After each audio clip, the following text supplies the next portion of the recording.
Good morning, good afternoon, good evening, good night, depending on where you are, what time you are listening to this or watching this. My name is Winston, and today I am pretty excited, pretty thrilled to have another guest with us on the Revenue Alignment podcast, Andrew Smith. Andrew, how are you doing today? Doing great. Thanks, Winston. How are you? I'm doing wonderful. Wait, what's that? I don't know if I missed it, but what's that behind you? What does that say? Failure to Oh, what does yeah, that yeah, say? yeah. Failure to prepare is preparing to fail. Uh Love it. I don't know why it didn't catch my eye before, but anyway. So just to give you guys a bit of background about Andrew. So he has held positions as an account executive, team lead for corporate events as well.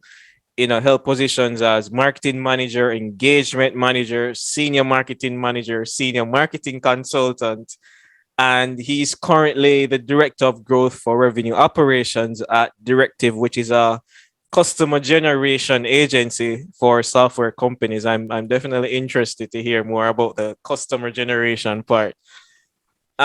So Andrew, before we even get into any Q&A, I'd love if you just share your journey, how you got started to where you are now, at your current position at Directive. Yeah, absolutely. I started out as a B2B sales rep straight out of college. My original major in college was broadcast journalism. I don't actually do any broadcasting except for the occasional podcast that I'm on. Yeah, I started out as an account executive selling computer hardware and software. It was interesting. My sales career started right at the time that the dot-com boom busted. And so it was very difficult doing sales in that market because I'd call up a company trying to sell them computer equipment, and they'd say, "Yeah, no, I got a warehouse filled with about 1,000 computers, 1,000 monitors because we just laid off half of our workforce." And so sales in that environment was incredibly difficult. But I managed to last about 3.5 years in sales over there. And that was when I wanted a different challenge. I got tired of having a quota and decided that I wanted to make a move into marketing. Because I actually, when I was in college, I didn't really know a lot about marketing. I knew about advertising, but I didn't really know about marketing. So I had no exposure to it. And so when I got into the business world and got into my career, I kind of learned about what marketing is and really thought it was interesting. So I made a transfer in that organization over to the marketing team, started out in corporate events and was really planning and coordinating over 100 trade shows a year, which was not a lot of marketing. It was actually mostly logistics. I was filling out paperwork, getting invoices paid, and shipping, booths and collateral and stuff like that. So it was not a lot of marketing. I was actually doing more shipping and receiving than I was anything else.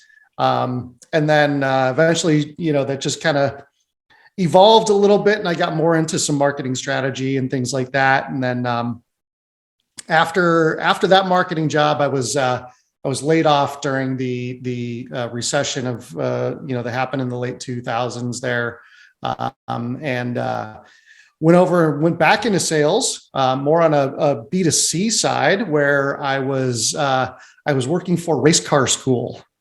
Yep, seriously, race car school. It was a school for people that wanted to learn how to drive race cars. And world renowned. It was very cool. And but I was selling those classes, and I was there for about 1.5 years, and realized at that point in time I wanted to get back into marketing. So went back into marketing, and then was doing kind of web marketing and analytics and email marketing and social media marketing. And that's when I decided to make the jump over into the consultant world and actually get really more into marketing operations and rev ops, which I've now been doing that for about 6.5 years now, doing marketing operations and revenue operations. Wow. And I have to say, marketing operations and revenue operations is just, it fits me a lot better than any of the other roles that I've had before.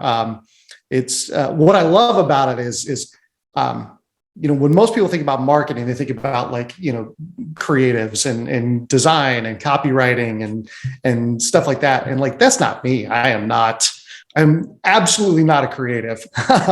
You don't want me designing anything. I've dabbled in design. I'm not good at it. What I enjoy and what I'm good at is I'm really good at process. I'm really good at analytics and data. And, had I known that marketing operations and revenue operations was going to be a thing, I would have, tried to study that in school or prepare myself for that in some way, shape, or form. But obviously, marketing operations and revenue operations wasn't a thing back when I was in school because that was a long time ago. The internet was really not even a big thing when I was in school. So so it just fits me. It fits what I'm good at. It fits what I enjoy doing. Getting over into marketing operations and revenue operations has been just like absolutely perfect for me. Yeah. And really where I want to take that based on what you just said. You said you did, some sales early in your career. And one of the things I've found, with myself as well, because I've done both sales and marketing, and other people I've spoken to, other marketing leaders who have done sales and marketing. For some reason, it seems easier for us to understand how marketing and sales can better align within organizations to kind of like drive business outcomes, whether we're talking about revenue or whatever it is that we're talking about. Do you see the same thing with where you are now in terms of how your earlier experiences in sales kind of help you to be better? Well, first of all, a better marketer, and two, a better RevOps person in your current role. Oh, absolutely. Yeah. I think from a marketing standpoint, from a pure marketing standpoint, not an operational standpoint, but from a pure marketing standpoint, I think when you have some sales experience, it helps you understand what buyers are looking for, how to talk to buyers. And it also helps you understand one of the things that never comes up in marketing, when I think about true marketing, like when we are developing campaigns and campaign strategy and things like that, no marketers ever talk about objection handling. And if you're in sales, that because every sales call, you're going to get objections. And so objection handling is something that happens in sales all the time, but marketers never talk about objections. They never talk about what are the common objections to buying our software or whatever we're selling. And marketers can, like, if a marketer is thinking about that, they can help sales think about. So if marketing is marketing towards to overcome those objections that are the common objections that sales is going to encounter when they're selling, marketing can help overcome those objections before those objections even make their way to sales, right? Yeah. It can even inform the content that marketing is going to be creating, right? So I think it's from a purely marketing standpoint, it's absolutely helped me because I'm thinking about those things that most marketers aren't thinking about. From an operational standpoint, I think one of the areas where it really helps me is empathy. Yeah. Most marketers don't know what a sales rep goes through on a day-to-day basis and how many times they're getting pulled in a million different directions that aren't selling. And so from an operational standpoint, what I have this empathy for sales reps where I'm not going to just try to pile more stuff onto their plate that takes them away from selling. I'm actually going to try to say, okay, if I want to add something to a sales rep's plate, something time for data collection purposes or whatever, then I need to find something else to take off their plate. It's an exchange. Right. If I want to add 5 minutes to your day to do this data work that I want you to do, I need to find a way to take 5 to 10 minutes off your plate doing something else. Yeah. Because if I can save you 10 minutes and then add 5 minutes back, there's not a sales team in the world that's going to say no to that, because they just got 5 minutes back in their day. So this kind of exchange, because I have that empathy, I think that gives me an advantage in the operational world that most marketers just don't have. Yeah. And it's true because yeah, I find I'm the same way as well because I've been through it and I know how challenging. I mean, it's just something as basic as trying to get past gatekeepers to speak to the decision maker that, to get that initial meeting. Like something as simple as that is a huge challenge for a lot of salespeople. And you mentioned objectives, which I always say to marketers, listen, which I guess kind of forms the thesis or the basis of this entire podcast, that if you want to prove your value to C-suites, the fastest way you can do that, go to sales, partner with sales, and figure out how can you help them either generate more quality leads, because I know there's this whole thing now about focusing on pipeline and revenue versus MQLs. So we're talking about quality leads now, or how can you help them reduce that sales cycle by, as you said, even addressing those objections, sorry, before they even happen. So why do you think there's such a resistance? Because the common theme or the common mindset around marketers who haven't done sales is, oh, we're not here to serve sales. And I'm Yeah. thinking, well, why are you thinking about it in terms of, you're only here to serve sales, as if they're the master and you're the slave, rather than seeing it as a collaborative effort towards the same goal? Why do you think it's such a difficult process or mindset for marketers to really adopt? That's a good question. I think some of it comes from the fact that when you work in marketing, everybody thinks they know marketing. And I think marketers tend to get bombarded by people that are like, well, why don't you do this? And why don't you do that? And why don't you do this? And why don't you do that? And so marketers get a little bit defensive and they're like, look, I know what I'm doing. I'm a professional marketer. You're not. Yeah. Leave me alone. Let me do my thing. Right. And so I think marketers get a little bit defensive because of that. I also think that marketers, again, you have a lot of marketers that are creatives by nature. And to a creative,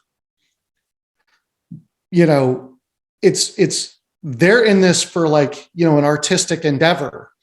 They're not in this for sales. They're not in this for revenue. They're not in this to drive business. They're in this for a little bit of like an artistic endeavor. And so it's kind of like against their entire persona to care about sales and revenue.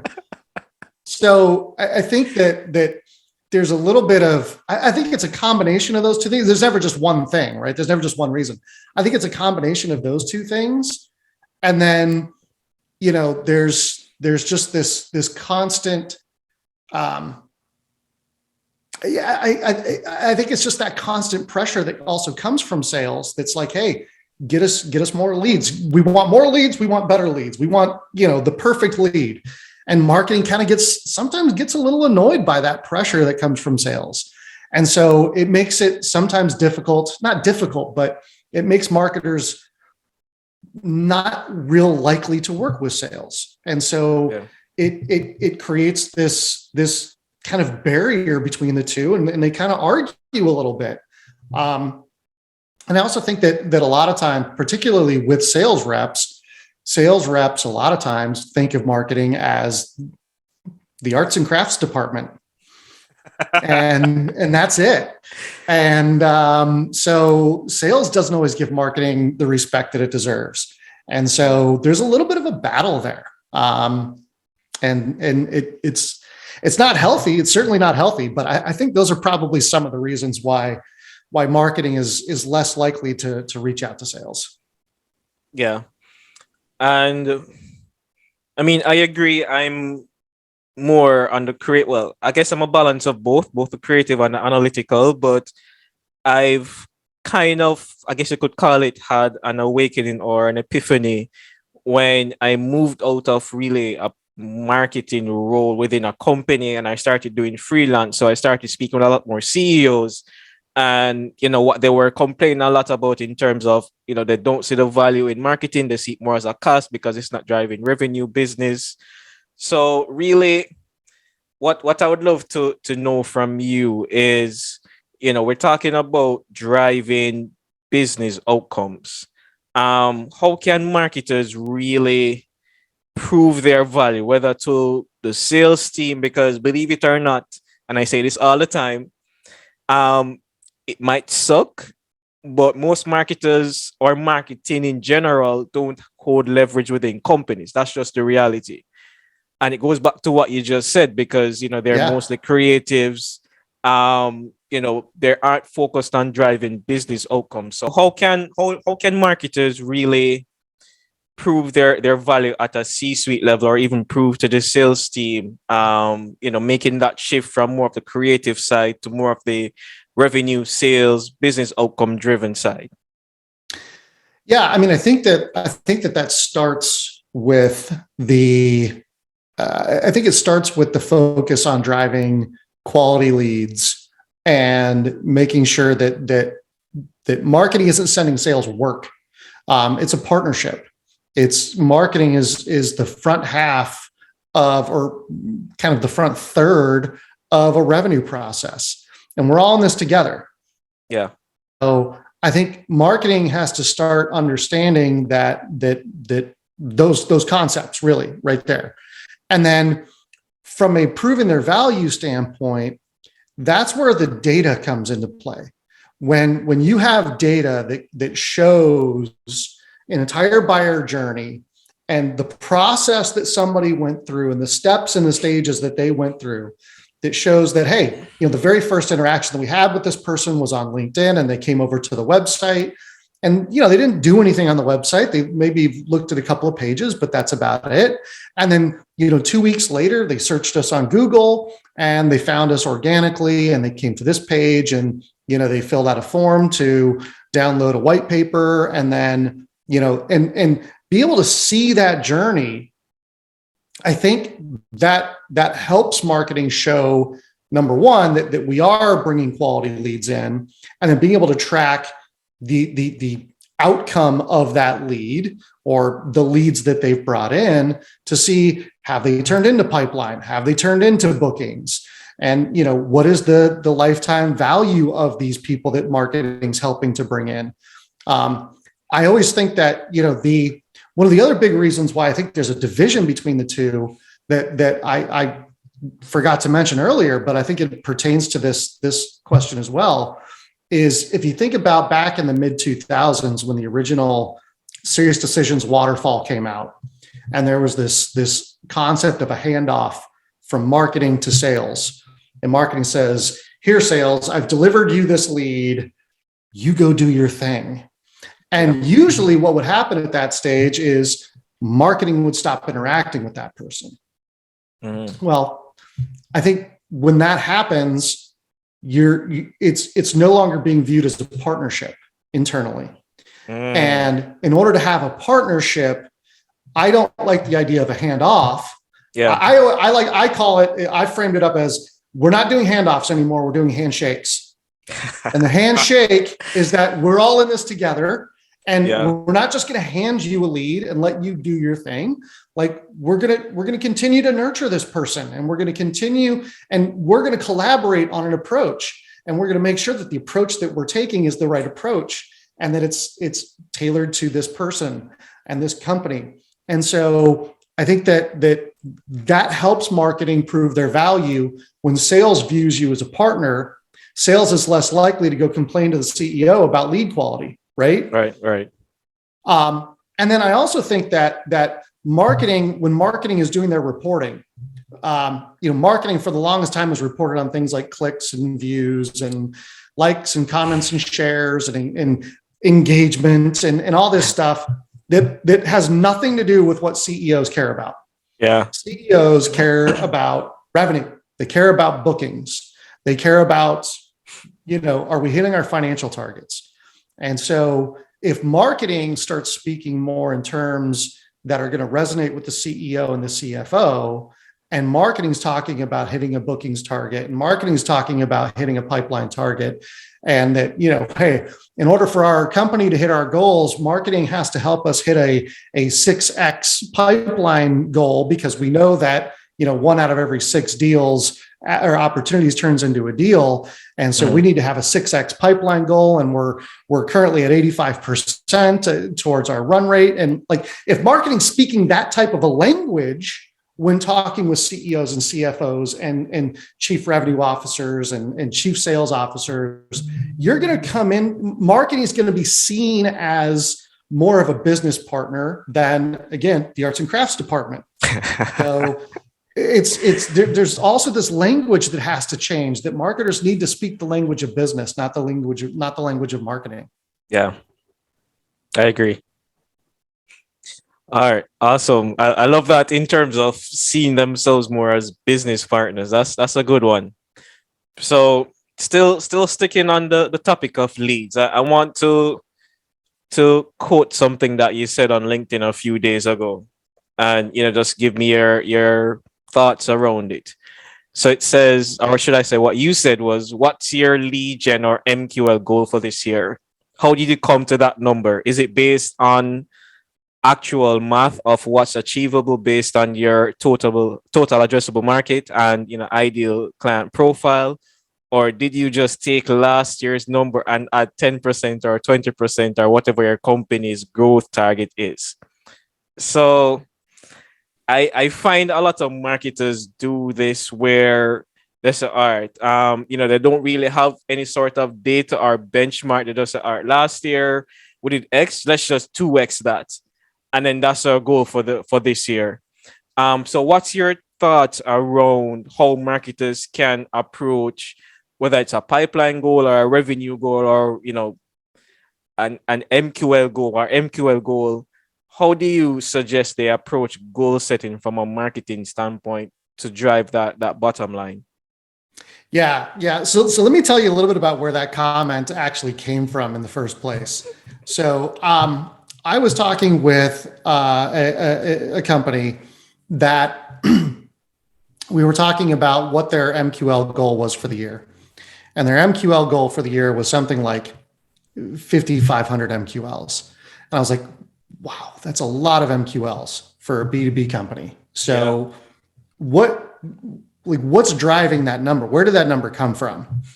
And it came from that exact approach of saying, well, last year we drove 4,000. So this year we're going to drive 5,500 because we need to grow by X. And so we need more leads. We need more MQLs. And so that got me thinking, like, okay, well, what is this client's, what is this company's audience? Like what accounts are they marketing to? Because the question that you have to ask yourself is, if I'm driving 5,500 leads this year, and then next year I have to drive 7,000, and then next year I have to drive 8,500, and next year after that it's 11,000. Like, are there actually enough leads in the world to have that continued growth? Like, is that sustainable? Or at some point in time, are we going to just run out of leads, right? And so, and I've seen this before, where I was working with another client where they were going after a very, very small group of accounts, about 200 accounts. And MQL numbers were super low. And people were like, well, why are our MQL numbers so low? You only have 200 accounts. How many leads are in that? How many leads are you expecting from that 200 accounts? Right. And I had to say that with that like inflection to the client, for them to go, oh, we didn't think about that. Yeah, lead volume should be really low because there's only 200 accounts. Okay, that makes sense. Okay, all right, cool. So that's really where that comment came from originally. Now, the way that I recommend clients go about doing this is, and this gets really tightly ingrained in the aligning marketing with sales. So the way that I like to approach this is I like to approach this from a standpoint of, if marketing wants to understand what their MQL goal should be, they have to start with the sales goal. Yeah. What is the sales goal for the quarter or for the year? Start there. If you start there, we now know that whatever our goal is that we create for marketing is designed around that sales goal, right? So marketing and sales are now aligned on the same numbers. We're not saying the marketing is going to drive 5,500 leads when that might not be enough for sales to hit their goal. Or it might be like way more than sales needs to hit their goal. So we start with making sure that marketing's numbers are aligned with sales. We start with the sales goal. Then what we have to look at is okay, within that sales goal, what percentage of that should be marketing influenced or marketing sourced? Right. And there's a lot of data out there that you can go get from like Forrester and Gartner to understand like what typical numbers are. If you don't have historical data for yourself, which you should have historical data. But if you don't have historical data, you can get some benchmark data from Gartner or Forrester or some of the other research firms out there that tell you what marketing sourced or influenced, what percentage of deals should be marketing sourced or influenced. So now you start with a sales target. We understand what percentage should be marketing sourced or influenced. And now we actually have a marketing revenue target, right? We have a marketing bookings target there. Then what we need to do is we need to understand, okay, what is our average deal size? So if our average deal size is X, we now know in order to reach this revenue target, we need this number of deals. Okay, now we know how many deals marketing has to source or influence. Right. From there, we can look at our conversion rates. So if you know what your win rate is, opportunities to wins, now I know how many opportunities or how much pipeline I have to generate to reach that marketing sourced and influenced bookings target. Then I have to just basically take my conversion rates all the way up the funnel. If you don't have your conversion rates, again, there's benchmarks out there that you can get from Forrester and Gartner and the research firms to figure out what benchmarks you might have. But if you have your own conversion rates, then you use your own conversion rates to go up the funnel to figure out how many MQLs you need and how many inquiries you need to generate that much. And now what you have is you have a mathematical formula that is aligned with the sales goals and the sales targets for the organization. That means that marketing's numbers and sales numbers are aligned. They aren't in conflict with one another. Yeah. And the math works out. Now, you also need to validate this math against your total addressable market, because if our total addressable market is 10,000 accounts and it's going to require us to generate 5,000 leads or MQLs to hit our sales target, we have some math issues. We have some problems that we need to address, because you're not going to hit 50% of your total addressable market as MQLs in 1 year. Yeah. And it's incredibly difficult to do. Maybe you can, but that's going to be incredibly difficult to do. And then what do you do next year? Right? There's not that much turnover in these companies that there's going to be that many people. So you need to start expanding your TAM, or you need to, have a new product or something like that to keep things going. But you need to validate those numbers against your TAM to make sure that there's even enough people in the world for this math to work out and for us to hit those goals.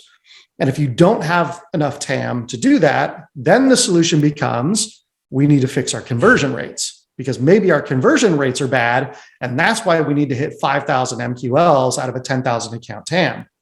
So let's work on our conversion rates so that it's not necessarily generating MQLs. It's, hey, maybe we have a really bad conversion rate from opportunities to wins. Well, how can marketing help sales win more of those deals, right? So that our MQL goal goes down. Right. Or maybe we have a really bad conversion rate from MQL to opportunity. Well, how can marketing make sure that our MQLs are higher quality as opposed to just, every single person that comes in the door is an MQL? So it can also help you figure out where marketing needs to focus: top of the funnel, middle of the funnel, bottom of the funnel. All right. I also think doing this exercise is a really good exercise to understand if ABM is right for you as well.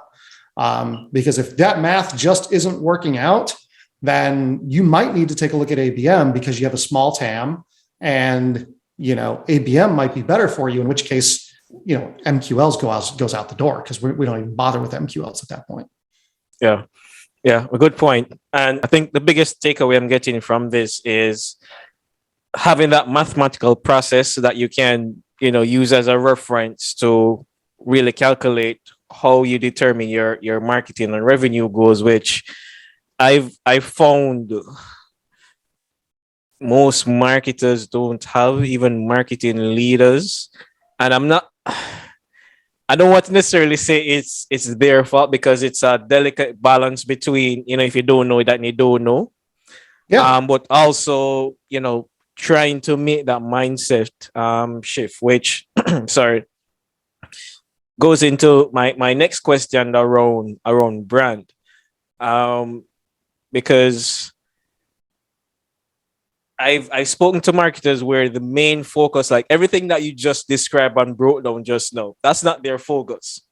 Their focus is, hey, let's build brand, because once you have a good brand, and it takes care of everything else, which that's debatable, but that's a conversation for another time.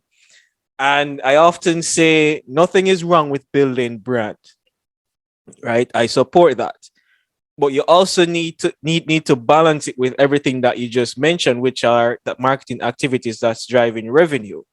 Because if we're talking about proving the value of marketing at a C-suite level, you can't go to your CEO and say, hey, we're building brand. We're going to take all this marketing budget and we're going to build brand. Because for them, as you said, numbers, data, how does what you're doing actually correlate to bottom line? So I guess my question is, if you don't have an answer to it, it's fine. But how can marketers really correlate brand to revenue, so that they can justify marketing spend if they decide to go that route?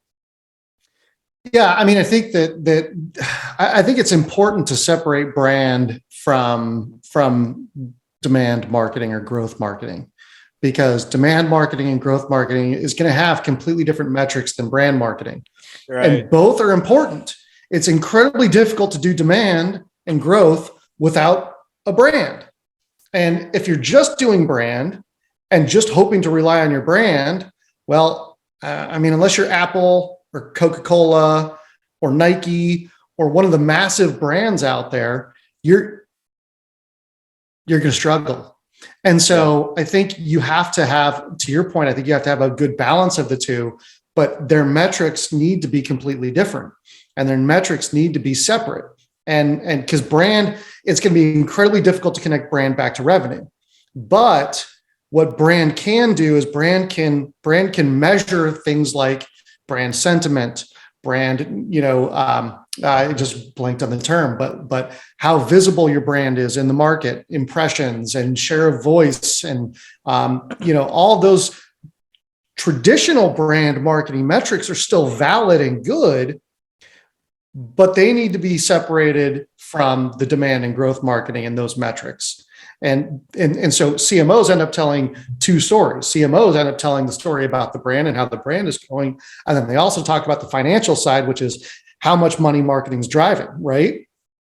And I think that there's some measurement that you can do around the impact that brand marketing is having on the demand side. And the way that I like to look at it is,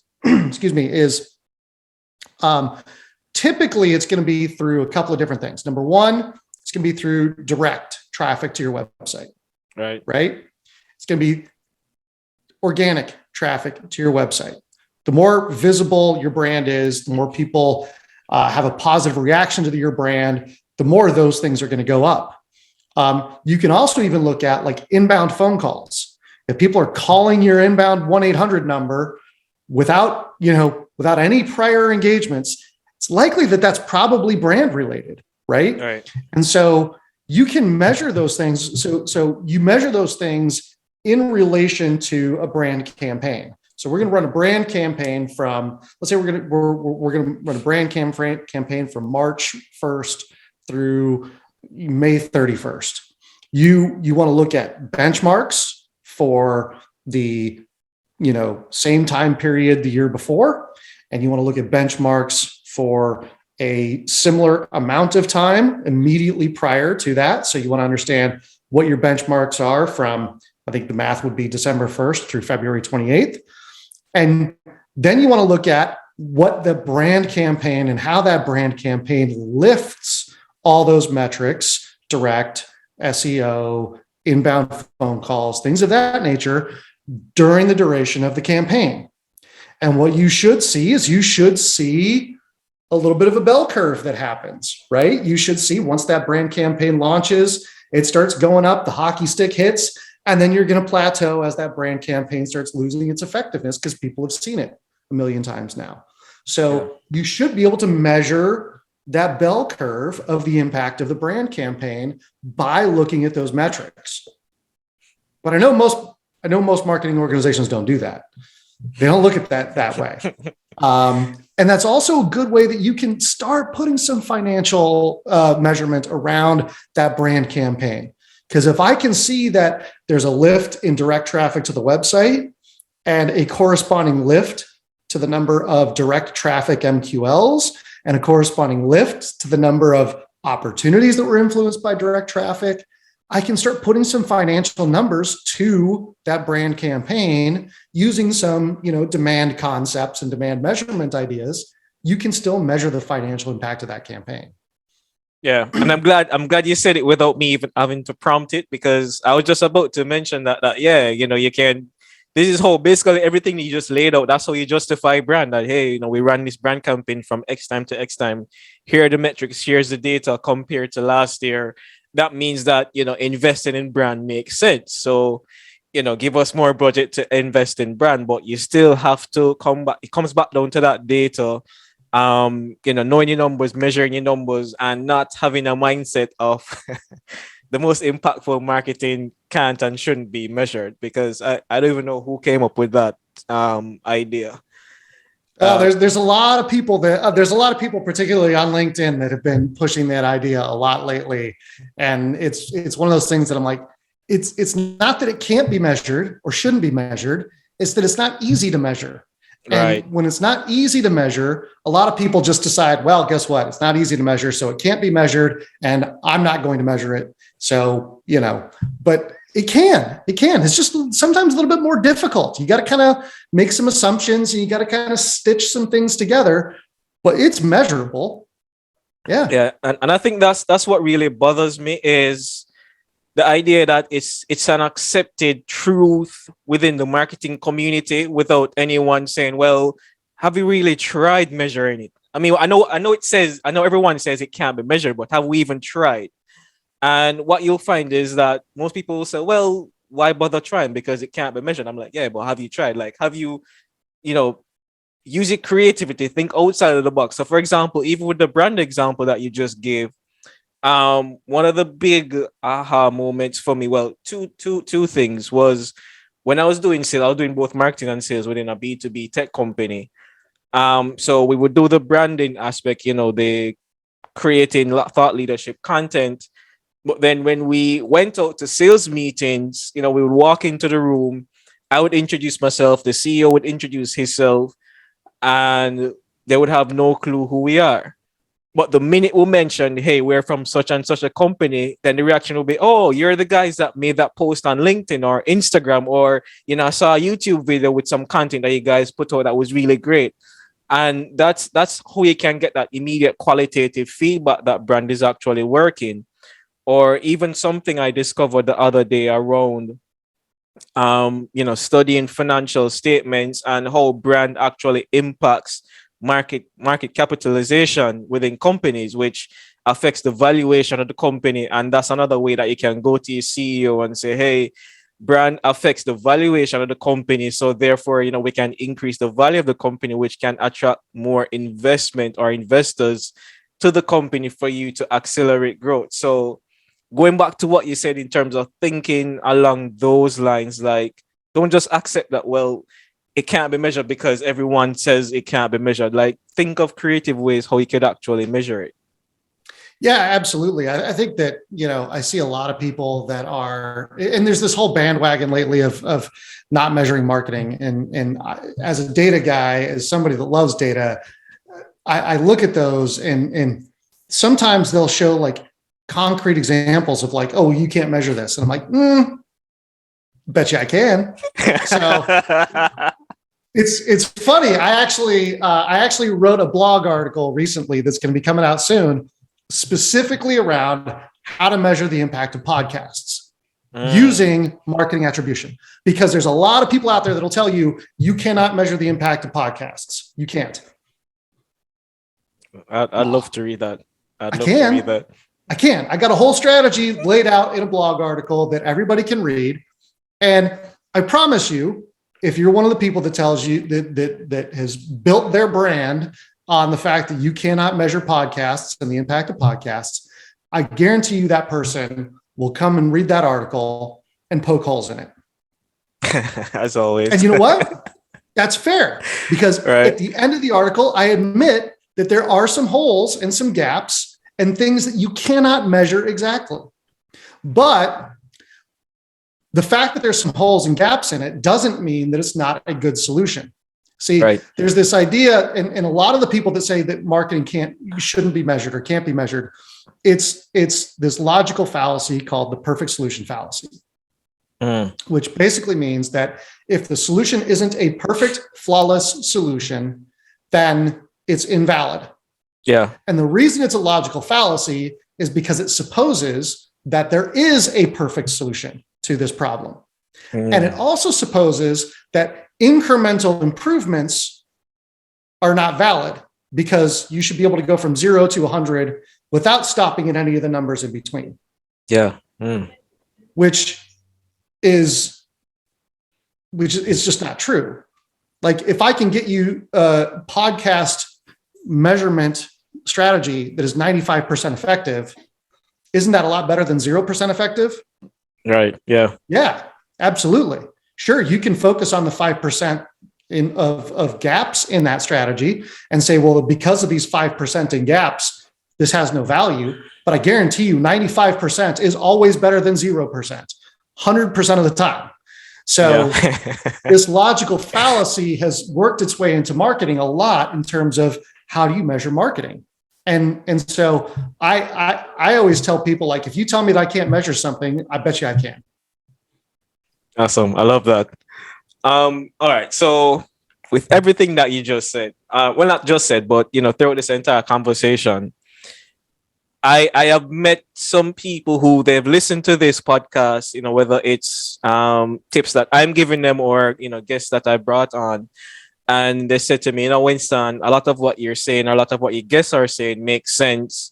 But the problem is that every time we try to implement the advice that we're given, we always get pushback from the CEO. We're not given the opportunity to really, we don't have the buy-in to get the opportunity to really execute the advice that we're receiving from these episodes. So my question to you is, how can marketers start up? Let's say it's an organization that they don't value marketing, they don't trust marketing because probably marketing in the past hasn't really proven themselves. What can they do starting today to really get that buy-in? So everything that you mentioned in this episode, they can actually start executing it.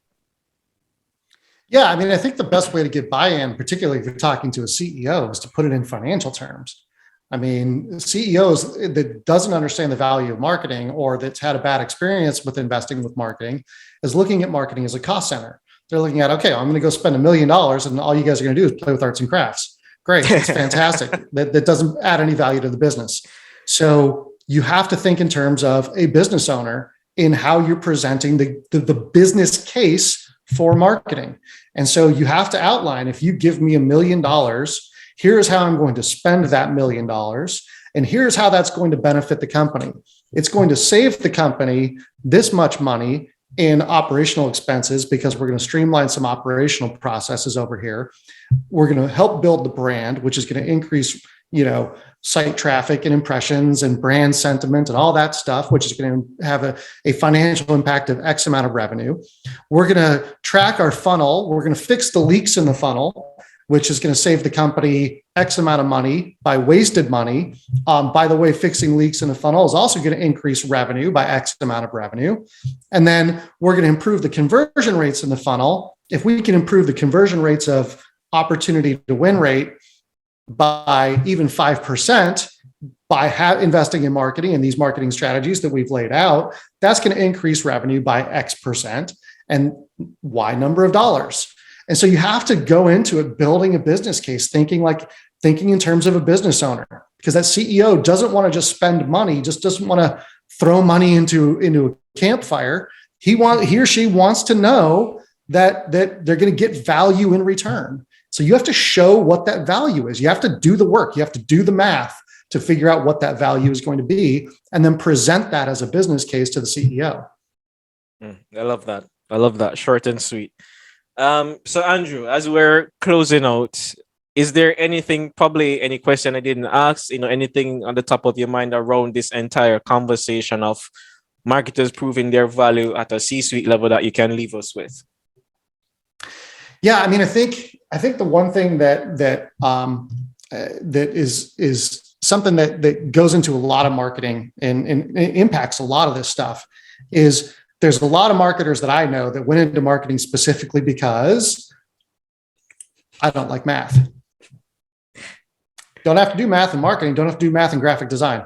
So that's great. If you want to be a graphic designer your whole life, or build websites your whole life, or whatever. And I say that to say there's absolutely no shame in that at all. Like, that is a very valued skill in this world, right? Like, we need that. But for marketers that want to grow and advance and that have an idea of wanting to become a CMO, you have to start thinking this way. You cannot not think this way and expect to get to VP of marketing or CMO.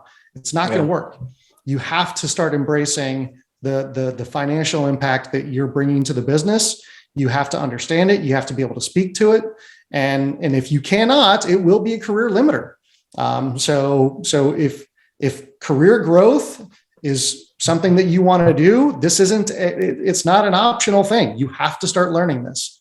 Yeah. Awesome. That's a great way to end it. So, Andrew, if people need to connect with you, to further engage with conversation, where can they reach you? Yeah, I'm on Twitter. You can find me there under Smitty Marketing. It's at Smitty Marketing. I'm also on LinkedIn, which I can't remember what it is under LinkedIn, but I'm sure you'll see this on LinkedIn, so it'd be easy to find me there. So Twitter and LinkedIn are the best ways to find me. Awesome. Andrew, I want to thank you. I have to admit that, this was definitely way better than I expected. I mean, I know you were going to bring some valuable nuggets and some gems to us, but I thoroughly enjoyed this conversation. Like, you spoke about some things that even, whether it reminded me or it helped me to learn something new. So I know our audience is going to get a lot of value from this episode with you. Awesome. Well, I'm glad to hear that. Thank you so much, Winston. It's been fun talking with you. All right. Awesome. Take care. All the best. All right. Thanks, Winston. This has been the Revenue Alignment Podcast. Join us next week where we have more amazing content to help you demonstrate, communicate, and prove your value at the C-suite level. I'm Winston, your host, and this is a wrap.